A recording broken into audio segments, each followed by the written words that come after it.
مرحبا أحبتي. من كنت أثناء فترة الدراسة الخاصة بالماجستير كان عندنا أقسام في الكلية اللي هي كانت في الولايات المتحدة في كاليفورنيا. كان أكو قسم اسمه T&I اللي هو Translation and Interpretation. واحدة من المسائل اللي تعلمتها من هذا القسم اللي هو مو تخصصي لكن أصدقائي كانوا يداومون به اللي هم International Students أنه لازم يكون اليوتيوب رفيقك لإجادة عملية الترجمة حتى تكون professional English translator or a translator of English and other languages vice versa.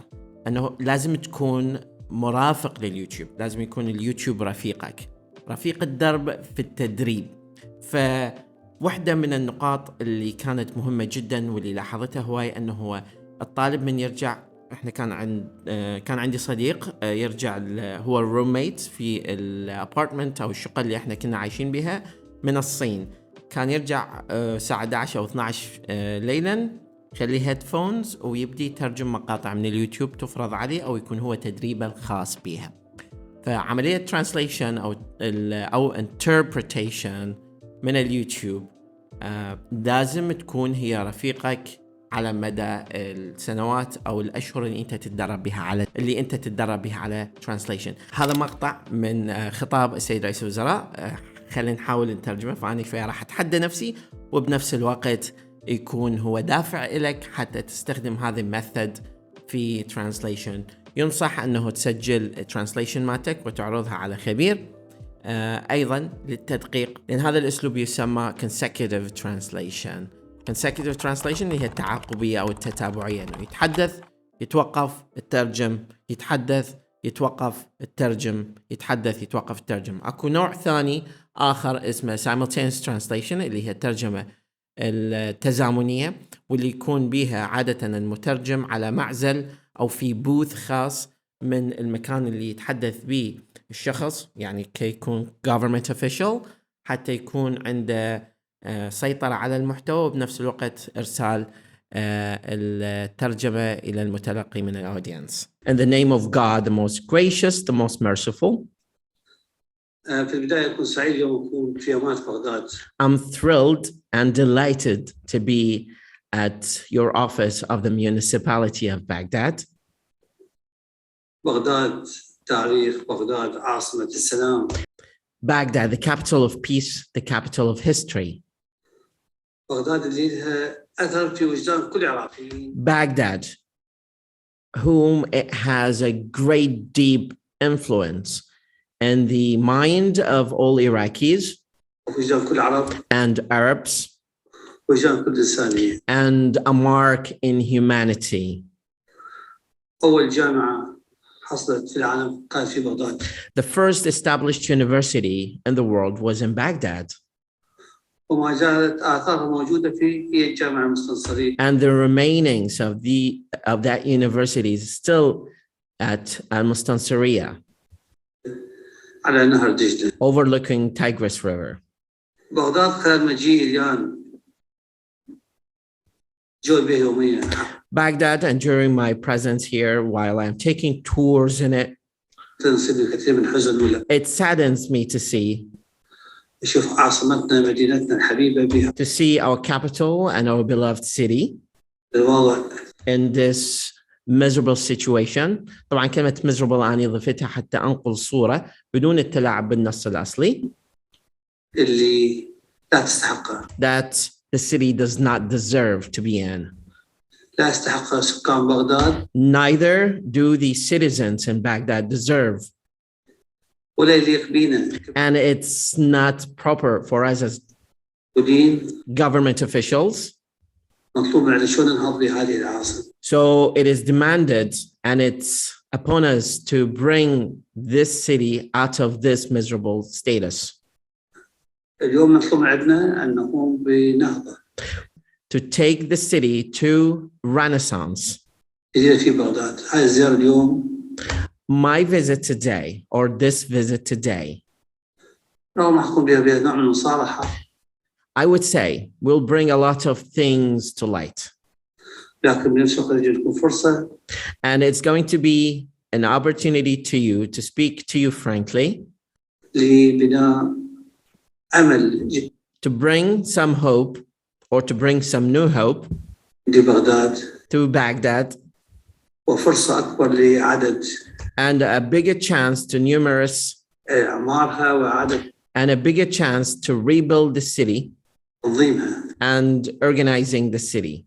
وشوفني في بغداد شوف ازدحامات It saddens me to see the traffic مبررة. that is not justifiable.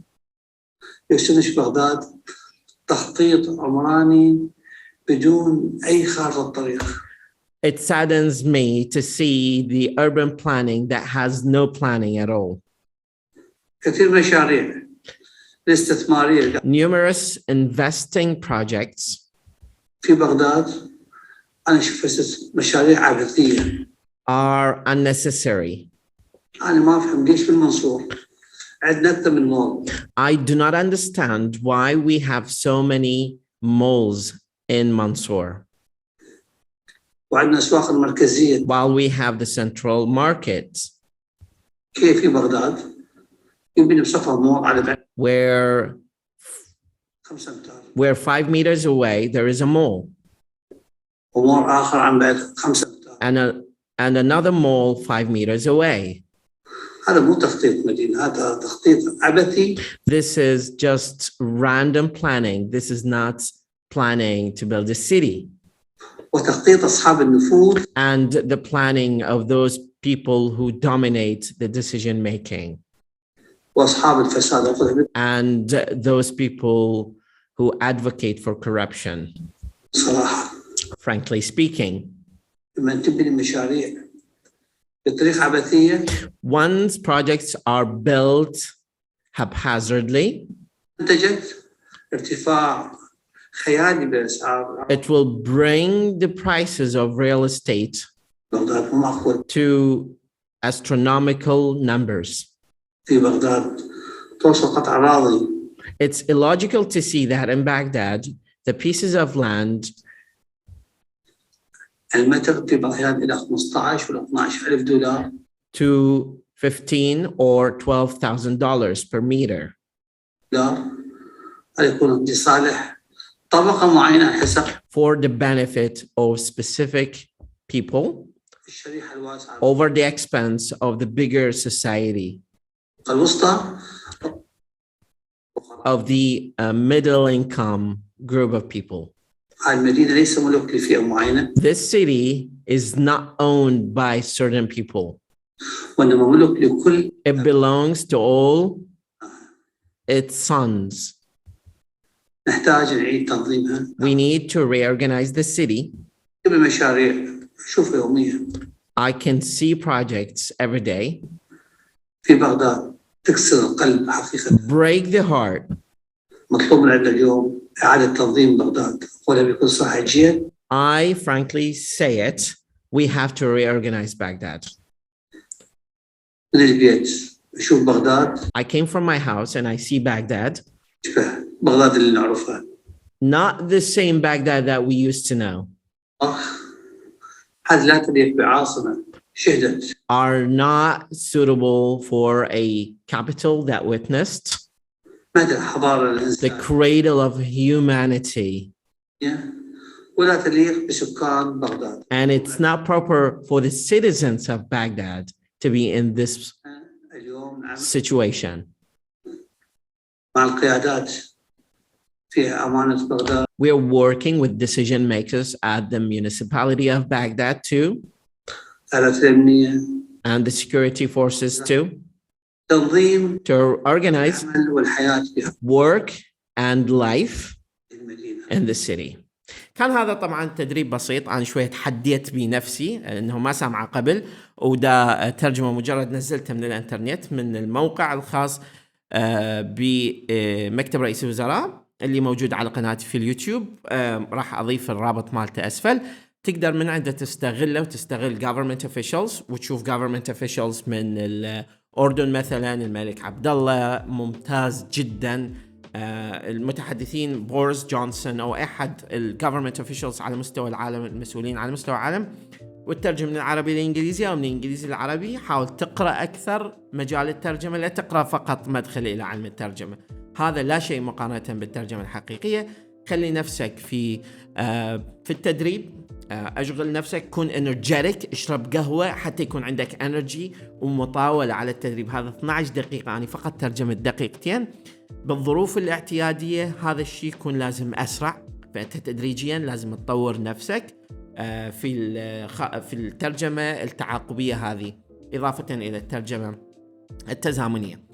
فإذا حابين تتحدون نفسكم وتشاركونا فيديوهات، أنا أقدر أنشرها على قناتي في رابط التعليقات إذا حابين هذا الشيء. ربي يحفظكم، وهذا كان الدرس بسيط في موضوعة الترجمة التعاقبية. مع السلامة.